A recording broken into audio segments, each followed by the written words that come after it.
All right. All right, I'm out. Oh, what's up?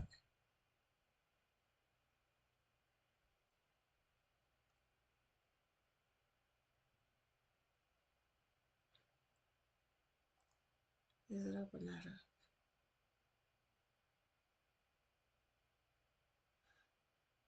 All right. Where's my sister?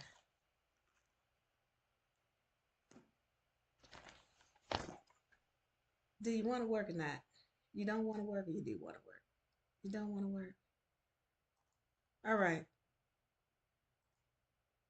Well, it says I'm live, but I cannot see it.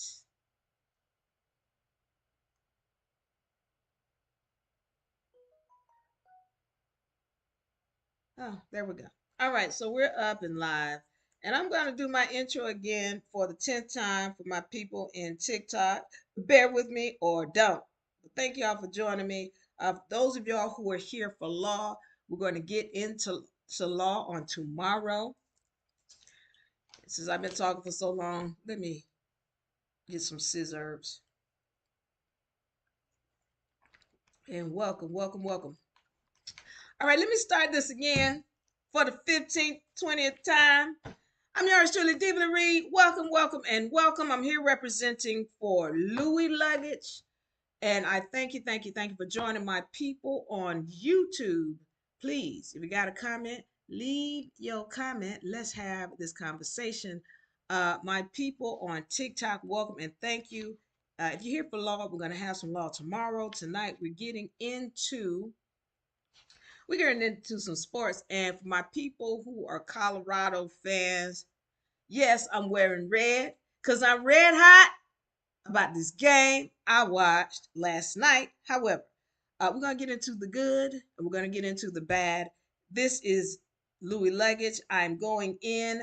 This is my voice. That's what this channel is. This is my voice. If you have a voice, you want to have it heard right here, please leave your comments in the comments section. Let's get to it.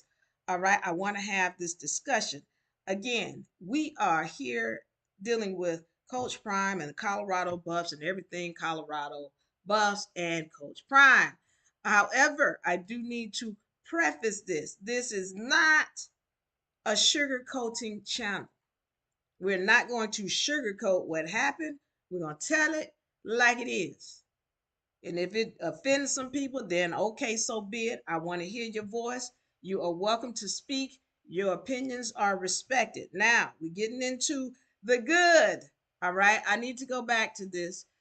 We had actually four defensive turnovers in this game. UCLA versus Colorado. It's a late night game. UCLA versus Colorado.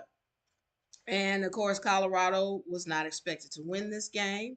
There was an 11.5 spread on this game, meaning Colorado was expected to lose it by 11 points. Well, they didn't make the spread. Let's make that clear.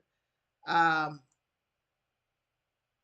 and I want to make sure I will get into the final score, but I do want to talk about this. Let's go into it. First of all, the good. All right, four offensive turnovers. We talked about that. And I spoke about this last week, and I said that they have to put that defense back together because when they dismantled that defense and started moving people around and putting this one here, well, that made it very difficult for them to do what they had been doing the whole season, and that is takeaways. They are big on turnovers, that secondary is. And so nobody, no, they weren't great, but they knew how to stop and they knew how to get turnovers or create turnovers, and that's exactly what they did. They created four turnovers. So I want to go back to this because we did have these things up. Let me put them back up. All right, I'm going to put these back up because I want to go over these turnovers that happened. So you've got the first turnover created by Shiloh. This is on number 3, one of the UCLA running backs who's a very highly touted running back, and he's one of their most prized players. All right. So Shiloh puts a hit on him. and he loses the ball. All of this is in the first half. All right. So Shiloh puts a hit on him and he loses the ball. First turnover. Second turnover. Uh, we have who? One second. Come on, everybody's. All right. Second player. We've got Ward that puts a hit on number 33 once again. And then we've got Cameron Silman Craig who goes up for the turnover, the fumble. So I want to show that. I'm going to play that. And I keep saying once again because for whatever reason, my video went out. So this is Cameron Silman Craig going up for this interception. Let's take a look at it once again. All right.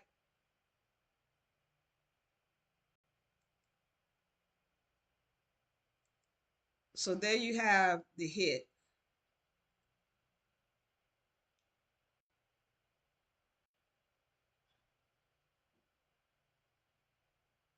And then once it plays here, so we're gonna, you see this run here, and the hit, Cameron Silman Craig goes up for it and brings it down.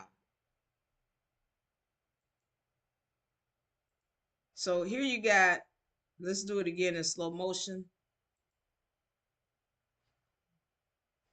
There's the hit. Cameron comes down with it. And so that was, once again, 2 fumbles by UCLA. All right, all right, all right. Cooking with Crisco. Uh, now you got Travis, who had a monstrous game. Let me make sure it's showing up over here. Yeah. So Travis had a monstrous game, so hopefully it's showing up. And in this game, he gets 2 turnovers. The first one was challenged. I was a little nervous about it. I'm going, not going, not going to lie to you about that first turnover, but he was able to get that turnover. And after the challenge, they confirmed it on the field. All right. So here's Travis with the turnover where he baited the quarterback into throwing it, making him think he wasn't going to come back for it. And there he is making an interception. And once again, they challenged it, but what they found was that he did get his fingers under there. And you're going to see that this is the first interception. You're going to see how he did get his fingers underneath the ball here. And so even if it touches the ground, he still showed that he had possession of it with his fingers underneath the ball there. All right. So now this is the first interception. And once again, I want to give credit to ESPN, ABC, as well as uh, Buffs Beats. All right. Second interception. Here you have what Travis just extending to get the ball. All right. So we got on defense, we've got 4 turnovers. Cooking with Crisco in the first half. Now, come halftime, it is 6-7. UCLA is up. Now, one of the other good things that I want to go into, fewer penalties this game. Fewer penalties, way more discipline in the first half. Again, the turnovers, then the good starts by offense. So the offense was able to move the ball. They were using their running backs. We had Hankerson in, Dillon was in, Travis, Omarion, and Weaver. Those are the players that touched the ball on those first 2 drives. The first drive in particular, Hankerson and Dillon. All right. So they're moving the ball. Now he was doing more throwing to Hankerson and Dillon, but he was using his running backs. Okay. So those were the good things that happened. Mata scored 3 field goals, one that was almost blocked. Congratulations on that. And once again, my people on YouTube, welcome. Thank you for joining. If you got a comment, I want to hear it.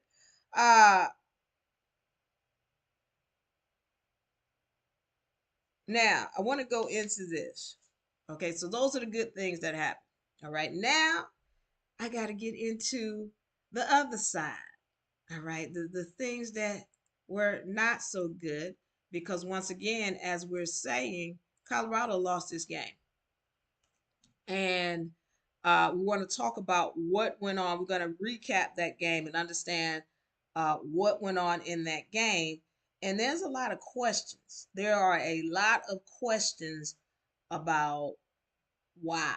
All right. And I asked a lot of questions in the last session. I did. So, what I saw in the second half is that the defense looked as though they had worked on their tackling, because in that first defensive stance, the first defensive series by CU, the tackling looked crisp. All right. Uh, and so they looked like they came out, they had worked on some things. Again, no penalties on the first two drives. On the first two drives, no penalties. However, what I noticed when we got to the third offensive series is Colorado, they stopped running the ball. They stopped running the ball and they went back to, okay, we're going to throw it, we're going to throw it. And so what happened? Well, again, we already know this is a good defense. So instead of running the ball, next thing you know, they go 1, 2, 3 and out, because they thought they were going to throw again against one of the best defenses in the conference. All right. So then we got the third CU defense, because they come back out and they had a 4th and 11 play where UCLA, and then there was a subbing penalty.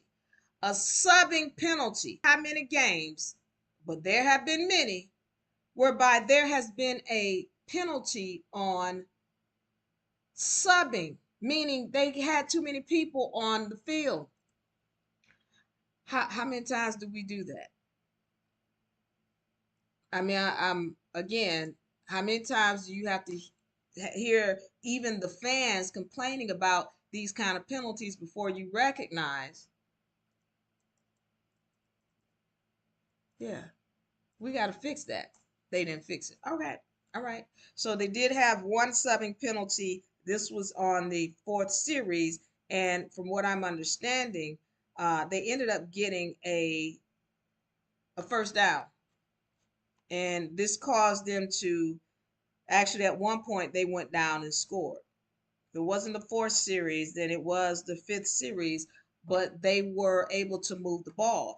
After that second series, Colorado had very difficult time moving the ball because they abandoned the run after that. After that, it was just, oh, we're going to try to throw it. We're going to keep trying to throw it. And everybody's talking about the beating that Shador took, the quarterback. Number two, he took a beating and talked about going into the half, at which point we said the half. Uh, all right. We talked about how at the half the score was 6-7. So Colorado had done a good job defensively. But I need to say this: of all of the turnovers that they created, Colorado did not score off of those turnovers. They gave Colorado great field position, and maybe they scored a field goal off of one, maybe. But your defense is working their butts off to get the ball back to the offense, and they weren't doing anything with it. They were going 3 and out because they were continuing to try and run the ball, or try and throw the ball rather, knowing that their offensive line was unable to hold up. Now, I've said this before, you know, everybody wants to be upset with the offensive line, but it's not on the offensive line. That's a coaching error. there are coaching errors, and we're going to get into this tonight. And again, I'm not sugarcoating this because, at this point, there are a lot of questions that need to be answered with this team.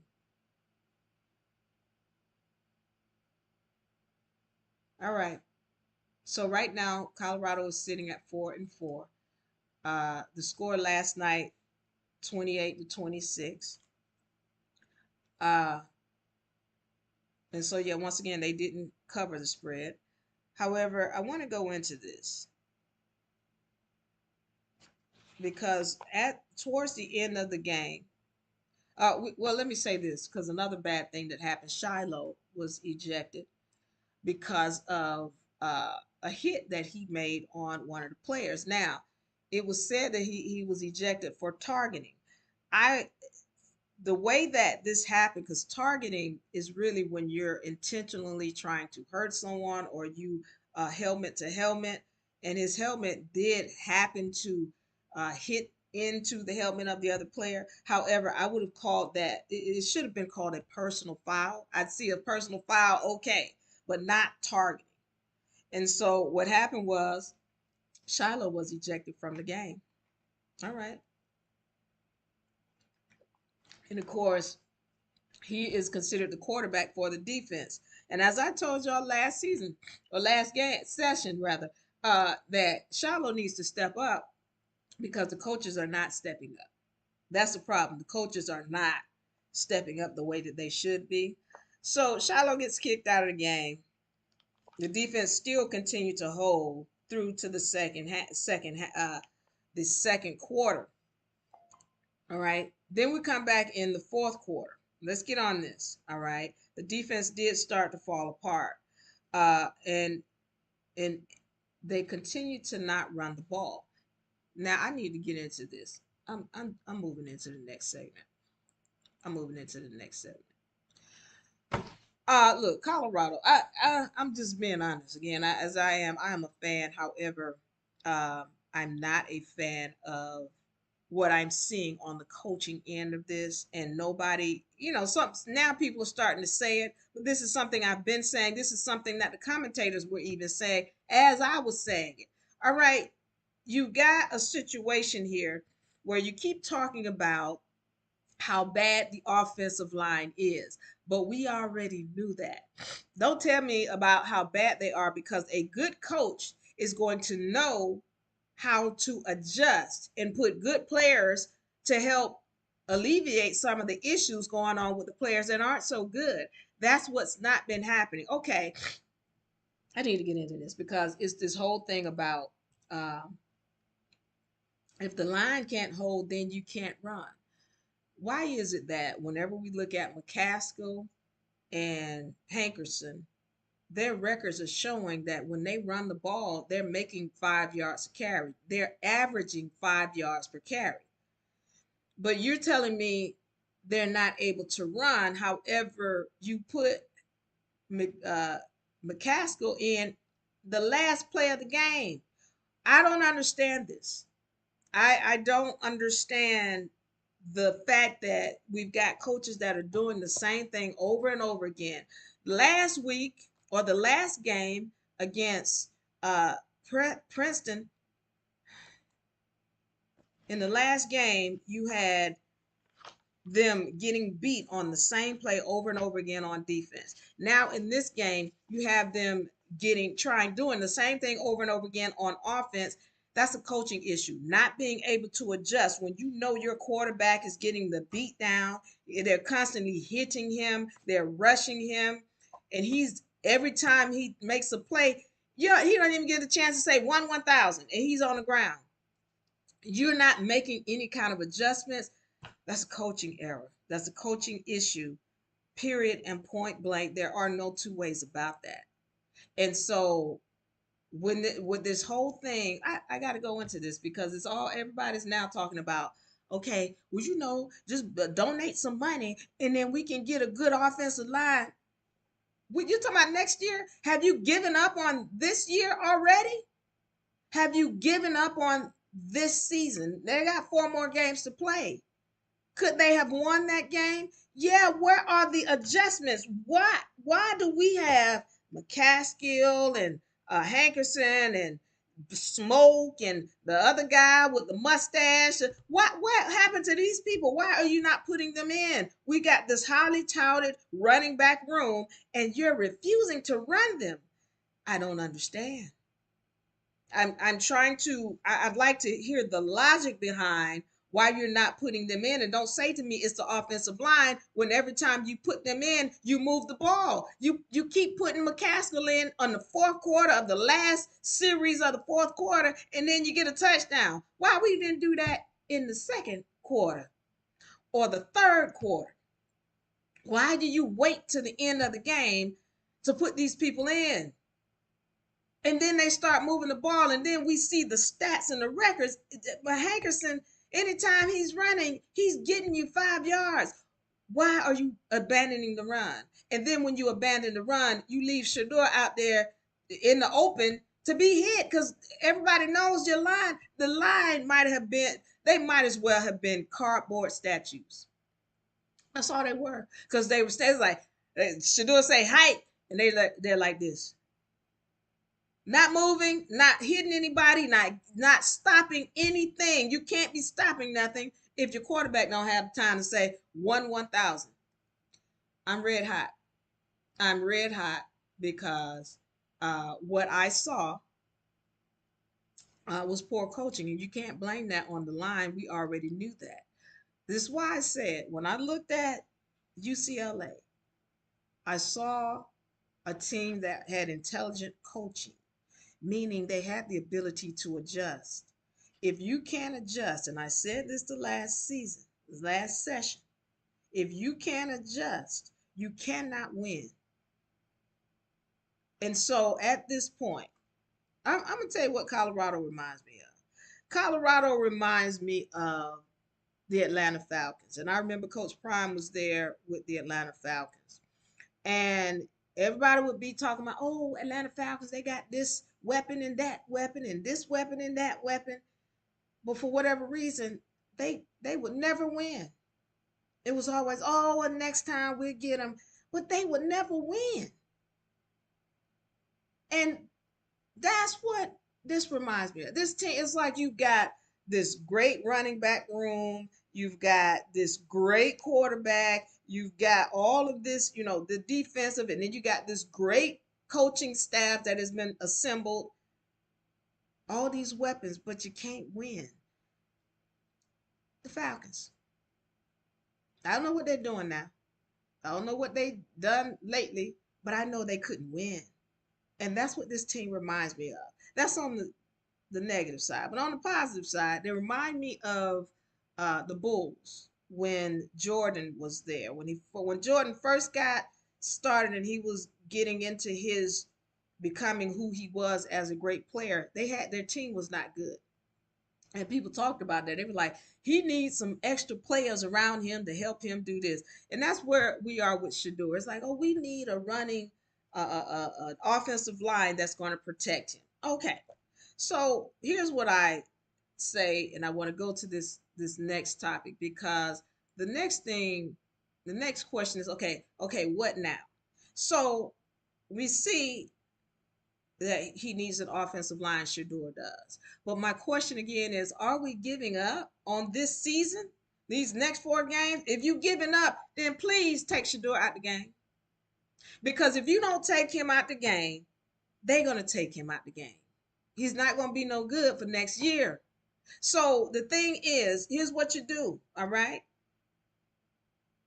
Either you're going to run the ball or you're going to run the ball. What am I talking about? We can do this the easy way or we can do this the hard way. Because if you don't run the ball while Shador is in there, they're going to take him out.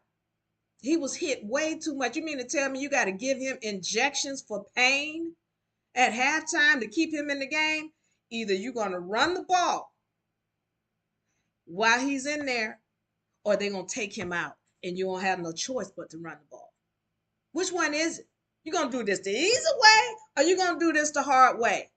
Because you got to run the ball. Either you're going to run it while he's there and give the line the opportunity to relieve some of the pressure, or they're going to continue to hit him and he won't be able to play.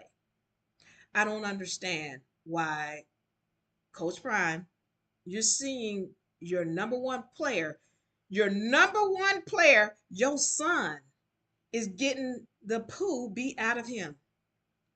At what point do you tell, and this when he going into halftime. He goes into halftime, he said, we got to do something because he's just getting hit too much. We got to do something. Okay.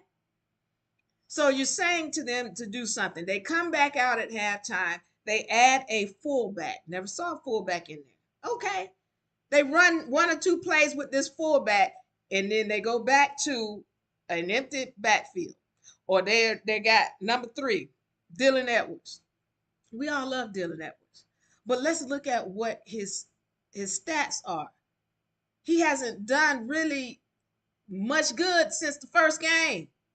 He's averaging 3 yards per carry, but most of that is coming because of the big runs he had in the first game. When they put him in there and they try to run him, they get stopped.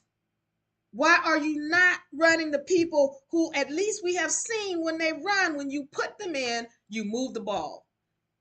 Hankerson and McCaskill, you move the ball. I don't understand that. I don't understand how there could be a situation where I'm sitting here watching my number one player or my son get beat down and I don't say something. I get it. You said something at halftime. This man went back to, all right, we're just going to enter the backfield. What would I say to do? Well, you need to, first of all, you don't need all those receivers because you're not getting the ball to them. The 2 receivers that are really doing it is you can count on Travis and you can count on number 10, Weaver. You keep trying to throw it to number 5. Yeah, he got a touchdown, but how many passes did he drop? Who are those that you can count on? Again, I'm telling it like it is. Nobody's hating on anybody. We're telling it like it is. Who are your players you can count on? If you know you got 2 players and you getting your butt whipped, you need to put in the ones you count on. Weaver and number 12, Travis. Put in some running backs in the place of these other receivers because you need some help blocking.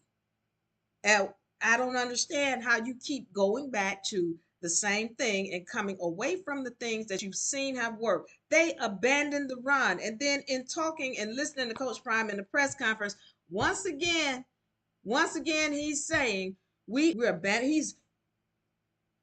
Well, we just don't have to run there. You do have to run there. Why are you not putting the people in who can run? I don't understand. There's a lot of questions here, and it's something is just weird about how they keep going back to the things that don't work and away from the things that do work. And I hear somebody saying, and I see y'all in the comments, well, the offensive line, they can't block for nobody. When they put these play, this is not me making this up. How do you tell me Hankerson gets 5 yards per carry and McCaskill gets 5 yards per carry on average? And then every time you put them in and use them, you move the ball. But when you try to run, for whatever reason, you keep running Dylan Edwards. You don't move the ball. Why would you go away from things that are working? It's not making sense. It's not adding up. And so for me, when I look at this team, again, are you giving up? Because if you're giving up, take, if you're waiting for next year, because this is what Coach Prime says.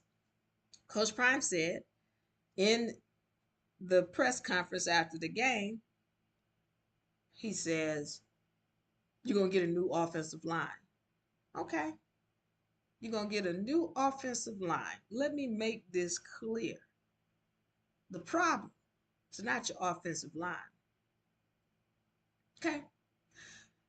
The problem is not the offensive line. If you get another group of people in here to play this game and you got the same type of coaching that has the inability to adjust, I don't care what offensive line you get in here. Doesn't matter because your coaching is the issue. You can get the best offensive line players out there, but what has been shown on the defense and the offensive side of the ball is that y'all have the inability to adjust to the situations at hand. As long as you are unable to adjust, because I'm gonna ask you a question: did UCLA adjust after those first two runs where Colorado moved the ball down the field? Did they adjust? You bet they adjusted. And this is why Colorado went 1, 2, 3 and out when they decided they want to come back out and, oh, we're gonna throw. Oh, really? Well, we're gonna rush. We got the number one defense in UCLA, and you want to throw the ball, make it easy for us. Well, we already talked about how intelligent their coaching staff is. Their coaching staff is very intelligent. So you're going to throw the ball? Okay, that's fine. We're just going to rush you. And we're going to, uh, every time Shador gets his hand on the ball, we're going to drop him. And that's what they did. So at what point do we get it? Okay, we can't. We got to run the ball. And again, I say to you, either you're going to do it the easy way with Shadur on the field and run the ball, or you're going to do it the hard way where somebody takes him out of the game and he doesn't play, not only for the rest of the year, but likely part of the following year. Why would you put him through that when you're going away from the things that work? Don't tell me that the offensive line can't hold up. We've seen what happens when they put the running game in. We've seen it. They move the ball. How many times you got to see it to know that it works? Why would you put a fullback in there for two runs in the first when you come back in after the halftime? And then that was it. You took them out, and then we went back to the same old, same old. Nobody in the backfield. Put Dylan Edwards over there. At least if you're gonna keep Dylan Edwards in there, bring in either McCaskill or Hankerson, so somebody can help block. Yeah, I don't understand this. Again, if we're just gonna give up and you just want to look forward to, okay, we're gonna bring in, because you're not bringing those people in for the next 4 games. So what you gonna do in the next 4 games? If you're giving up, then just take Shador out the field, take him out the game, and just run it, because you're gonna have to run it. You don't have a choice. You have to. You can't just abandon the run and act like, well, that's just not good. We're just not good at it. You better figure it out. You better figure it. Okay, I told y'all red hot. Let me go to the next segment because I'm ready to get up out of here. Uh, so next year, what's up with next year? Okay, Coach Prime has already said we're gonna have a new offensive line. Now I gotta ask you a question. I told y'all that offensive line is getting beat up on. They're getting beat up on mentally. Do you know they hearing all of this stuff when people are talking about the offensive line and saying whatever they're saying? You know they hear this. And the way they played in this game against UCLA, it was as though they weren't even there. I could have took this bottom and set it right there in front of Shador. Like, okay, block. That bottle would have done a better job of blocking than the offensive line did. You know they feeling it.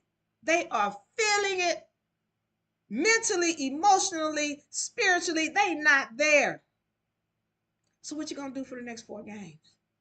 You're gonna keep letting Shador get run over and beat up and shooting them up at halftime and before the game and giving them some Advil and Tylenol? Or you gonna get some coaching? This is what needs to happen right now. This is what needs to happen. Coach Prime needs to go back to the way they did it. They've been doing it on their way up in the rankings. Go back to the way it was. It was Coach Prime. It was Coach Hart. It was Coach Mathis. Y'all get back to it, Coach Prime. You get back to calling the plays. You got to call the plays, because whoever your offensive coordinator is, we don't know what he's doing. You got to get back to it, or you ain't gonna have no quarterback. You're not gonna have a quarterback. Coach Hart and Coach Mathis, get back to doing what you do on defense. There is the inability to adjust. You cannot win no game. I don't care what game you're talking about.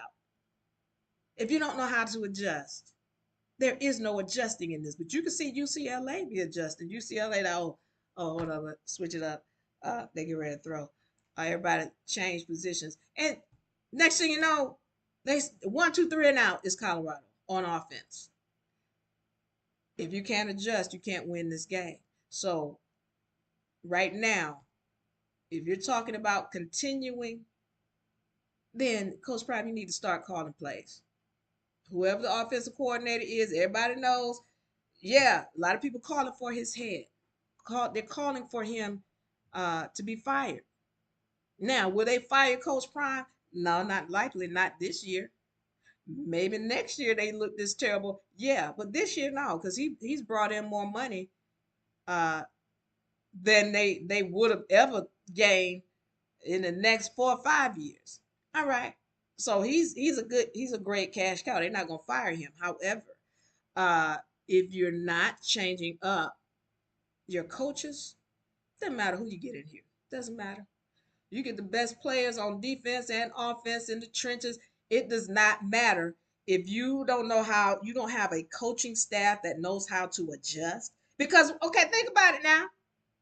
Think about it because y'all are like, oh, this is just a rebuilding year. Think about this. I need y'all to pay attention. They get a whole new offensive line, a whole new defensive line. They're going to be back from the beginning, starting from the beginning. The same way they started from the beginning this year. So if you're telling me that, oh, they just need time to gel, so then next year gonna be the first gelling period for the offensive and the defensive line. Now, are you telling me that, oh, they just don't know how to adjust right now because well, they just new. They're gonna be new next year. So you're gonna give me the same excuse when they doing the same things next year and not adjusting? That's not got nothing to do with the line. That's a personnel issue coming from the fact that there is no coaching. The coaching they don't know how to adjust. I'm saying to you, this thing is bigger than just the players and getting some players in here on the offensive defensive line. No.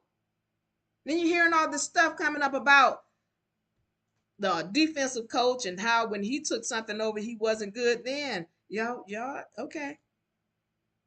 Y'all giving up for this year? That's the question. Have you given up for this year? Because we're not getting no new offensive and defensive line in here.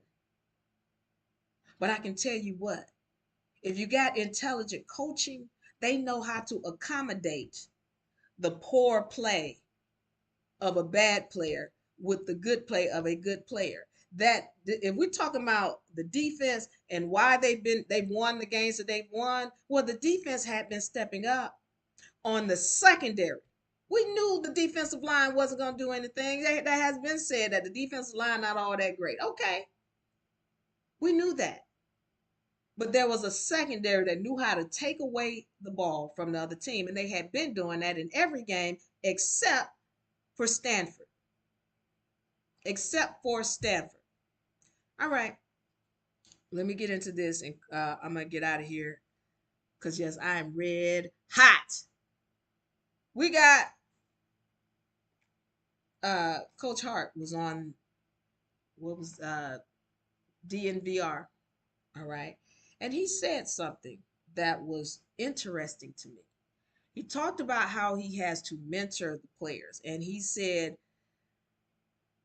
as a coach, sometimes there are players who he knows are good, but he can't play them because of the things they're doing off field. And he said, I know there have been times where I knew that if I didn't play this person, it could cost me my job. That's what he said. He said, there were times when he wanted to play somebody and he knew that not playing them could cost him his job, meaning they could lose the game or whatever other ramifications comes from not playing this player, but particularly they could lose the game. And if they lose the game, then he gonna lose his job after so many times. And that was telling to me because it's letting me know they are in that situation now. We're talking about Juju Mitchell. Juju Mitchell has every ability to play. However, there are things that he's not doing off the field that have caused him not to be able to play during the game. What it is, I don't know. They're not saying. But I'm saying this to you.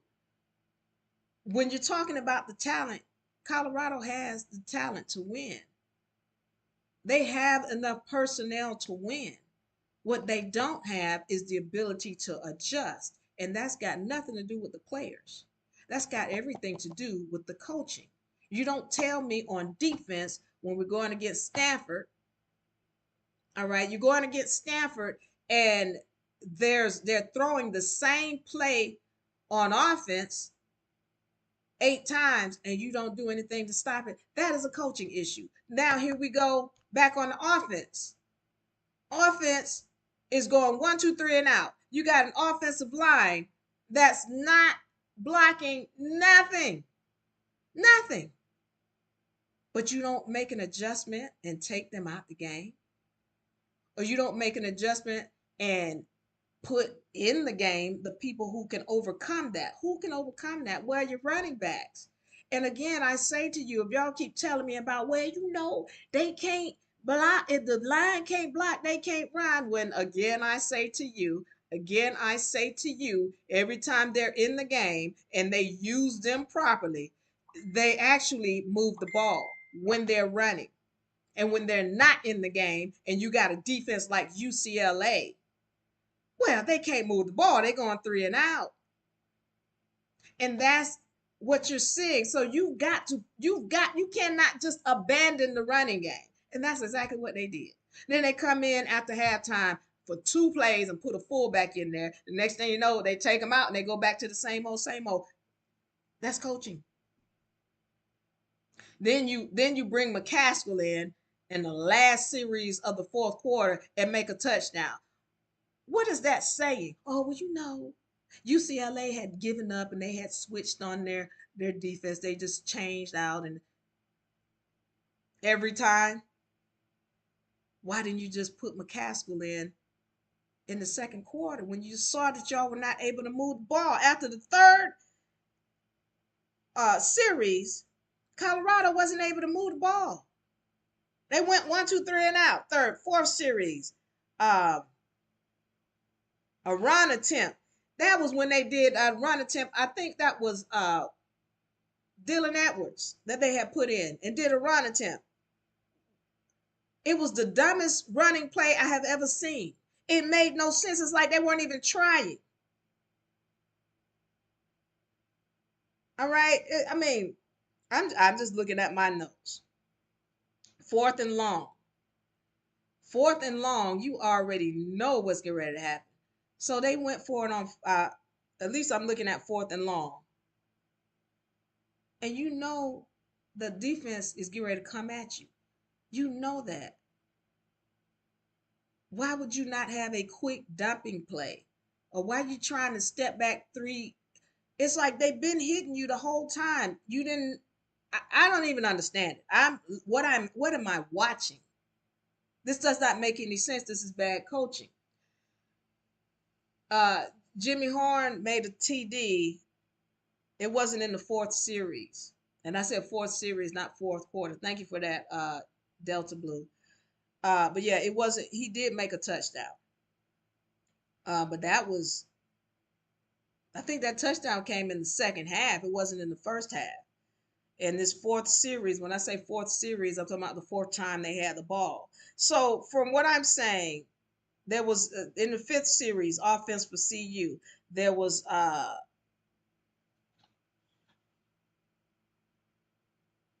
let's see, I'm trying to read my notes. Fake run, then a throw to the receiver, and then they were able to get some things working. And then they failed to capitalize off of the turnover. So this was coming. That fifth series is after one of the turnovers that came from the defense. So it went third and long, and they failed to implement the play because Shador got sacked. Again, I mean, It's clear that the offensive line is not going to block. So if you're knowing this and you know that you can't bring anybody else in to help, then the least you can do is get your running backs in line. Your running backs, either get them back there to help block, take away some of those receivers because he's not getting the ball down to the receivers, and start with the running game. They're not, it's like they're not even trying to adjust. It's like we just gonna keep doing the same old and hope somebody figures it out. All right, all right. All I'm saying to you is this: next year is all about, oh, we're gonna get some new lines in, we're gonna get this in, you're gonna get some new coaching in. And what you're gonna do for these next 4 games. Again, I say to thee, if you are not gonna bring in the help, then take Shador out. Because if you don't take him out, the other team will. We're gonna do this the easy way, or we're gonna do this the hard way. You're gonna run it with Shador. Figure it out. Figure out how to get those runners in there because you're not even putting them in the game to let them try. McCaskill and Hankerson are proven. They're getting 5 yards per carry. When they're in the game, we see they move the ball. Why would you go away from that? Okay. So either you're gonna run it with him in it, or they're gonna take him out, and then you won't be able to run it. You won't have any choice but to run it. A. Jules says it's too cold for Dion in Colorado. It's cold up there.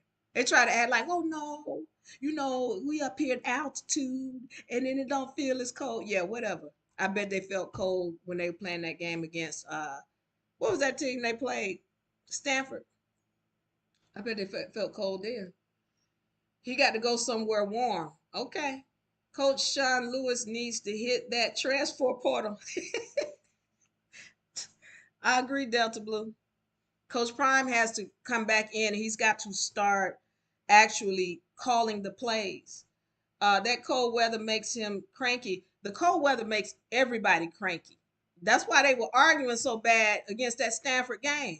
They were out there yelling, and and Shallow got the yelling at Stoudemire. Yeah, it was cold.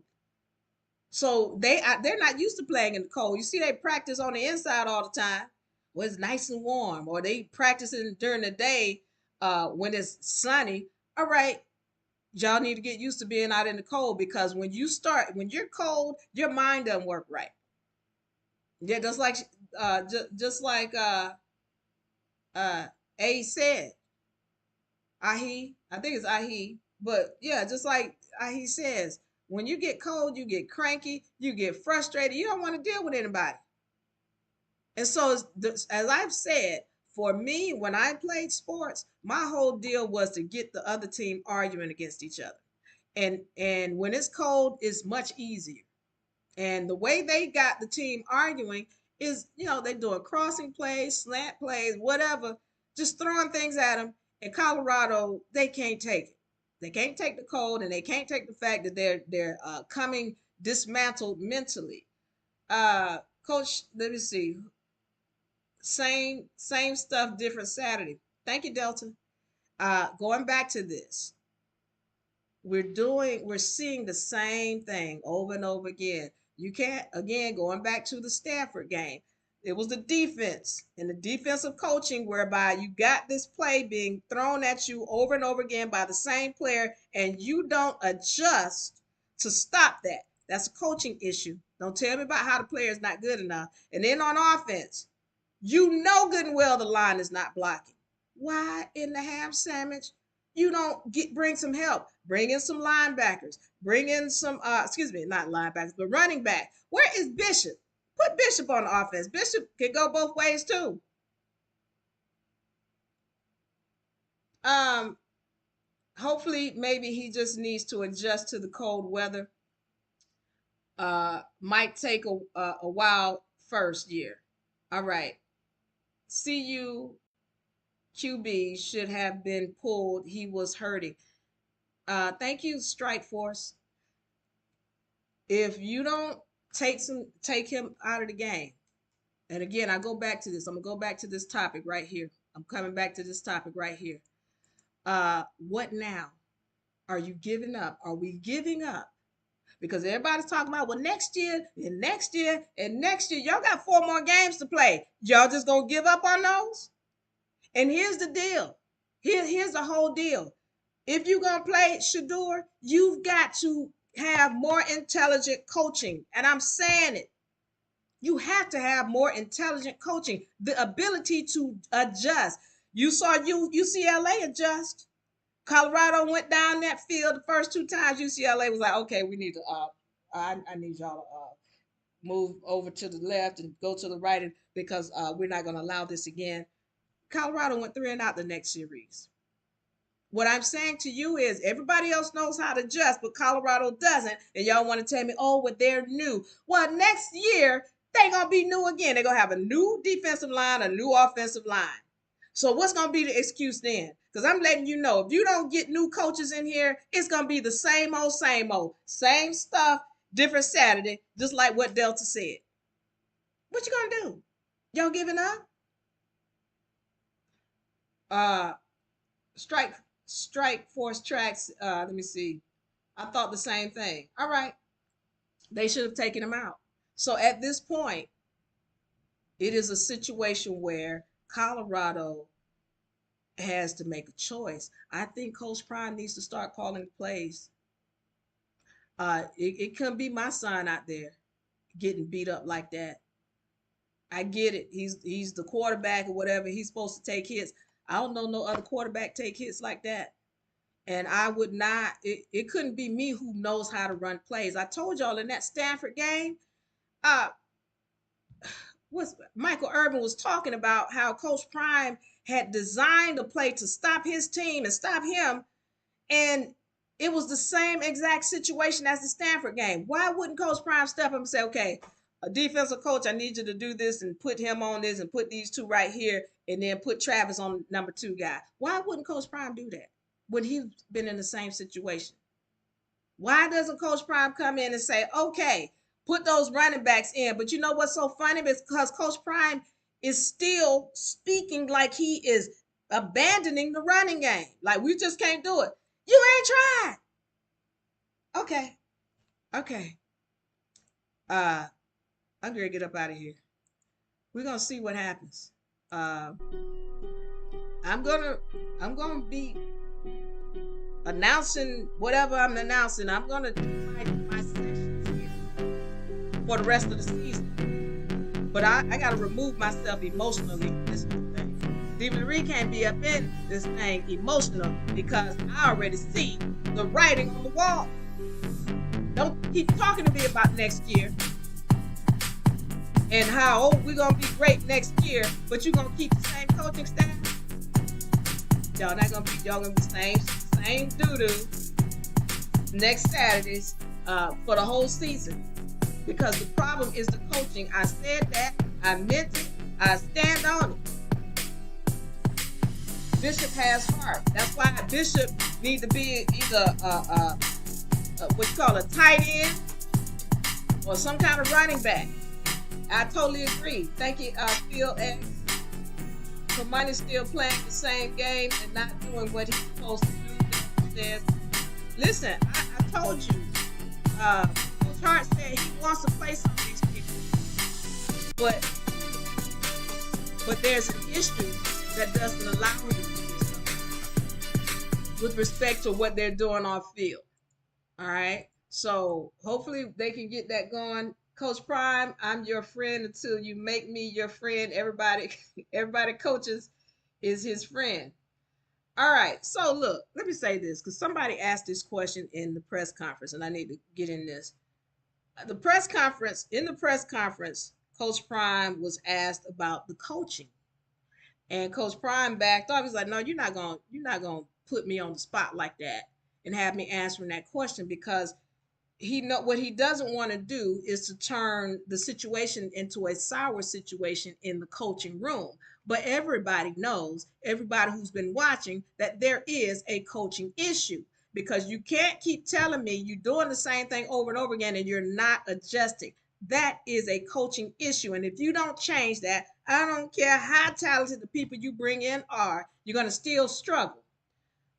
You have to understand that Shador is in the shotgun position and he is not behind the center to receive the ball. Needs to read the defense to check down at the line.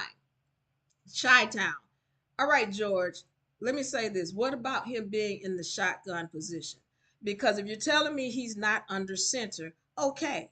But then if I'm not under center and I'm in the shotgun position, that means I'm removed from the line. That means I'm removed so that I have time to throw. Don't tell me about how he's in the shotgun position and he can't say 1,000, 1,000 without being hit. Soon as they snap the ball, he don't get a chance to put his hand up and throw it before somebody's on top of him. That's a problem with the offensive line, yes, but why is he not getting time to throw? Because they don't have no respect for the offensive line. Why don't they have respect for the offensive line? Because they know you have abandoned the running game.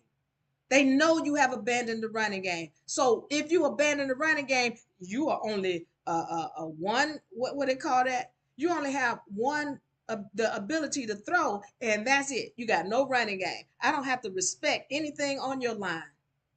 I already know you're not gonna run it. You abandon the run. All you're gonna do is throw it. So we're gonna attack this offensive line and get to the quarterback, and that's gonna be easy. So what? He's in the shotgun. If he can't say 1,000, he can't even say 1,000. He can say height, and right here he gets up here, and they already on top of him. Why would you keep making him do that instead of putting somebody in to run or bringing in some other people to help block? See, I'm gonna get up out of here.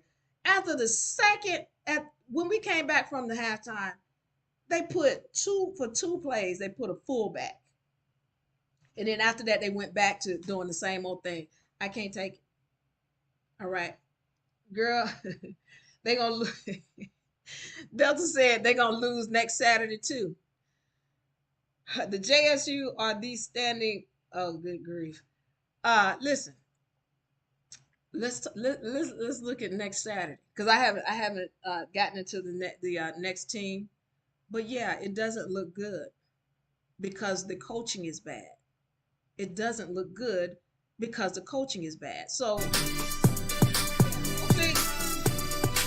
Coach Prime will take over. Coach Prime needs to take over. Didn't have that problem when they were coming up through the ranks. They was at JSU. They was at Trinity College, Trinity High School rep. They didn't have that problem. They dominated. Coach Prime needs to start take back over the play calling because there's a problem on both sides of the ball. Defense and offense. Coach Hart, get back in your position. Coach Mathis, get back in your position. Coach Pride, get back in your position. Y'all need to start calling plays. Otherwise, you're going to do it the hard way or the easy way. You're going to either run with Shador in the game or they're going to take him out and you're not going to have a choice but to run. I'm ready to get up out of here. I want you to know I love you. I thank you. You cannot be, thank you, Phil, one-dimensional. One-dimensional. You cannot be one-dimensional. Start calling plays. Start showing the ability to adjust. Start coaching with intelligence. We ain't got that right now. I said it. I meant it. This is not about no sugarcoating. I'm telling you what it is. I'll be here for the rest of the year, but I got to back up into this thing from a emotional standpoint. I can't do it. All right, but I'll be back here. We're gonna tell what the facts are. I want y'all to know I love it. Leave a review. I am a fan of Coach Prime. This product, however, needs improvement. Leave a review. I'm out.